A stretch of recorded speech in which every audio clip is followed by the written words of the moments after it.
এক নির্মল প্রভাতে এক পাবলিক বাসকে ওয়ালসের প্রাইভেট বাসে পরিণত করে আমরা চলে এলাম ডানকুনির বাংলা ডেয়ারি ফ্যাক্টরির সামনে।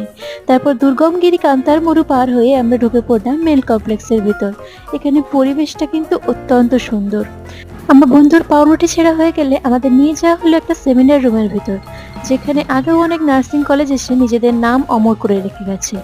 এরপর ডেয়ারি প্রোডাক্টস কিভাবে তৈরি হয় তার উপর একটা ছোট্ট ক্লাস হওয়ার পর আমরা চলে গেলাম মেন ফ্যাক্টরির দিকে। এখানে মেশিনের কোরাস, গুমোট আবহাওয়া আর ডেয়ারি প্রোডাক্টসের গন্ধ উপেক্ষা করে আমরা দেখতে লাগলাম সবকিছু। এখানে অনেকটা এরিয়া জুড়ে আলাদা আলাদা জিনিস তৈরি হয়, যেমন এই অংশে পনির তৈরি হয়। এই স্যার আমাদের সবকিছু বুঝিয়ে বলছিলেন কোথায় কিভাবে কাজ হয় এখানে। এই ফ্যাক্টরি থেকে বেরিয়ে কিছুক্ষণ উদ্বাস্তুর মতো বসে আমরা বৃষ্টির মধ্যে চললাম পরবর্তী অংশের দিকে। এখানে এসে আমরা দেখলাম কিভাবে ডেয়ারি প্রোডাক্টসের প্যাকেজিং হয় এবং তারপর ওয়েট করে সেগুলোকে কিভাবে বাছাই করা হয়। ফিরে সেমিনার রুমে গিয়ে আমাদের দেওয়ালে একটা করে মিষ্টি দই। দেখা হয় পরের ভিডিওতে। টাটা।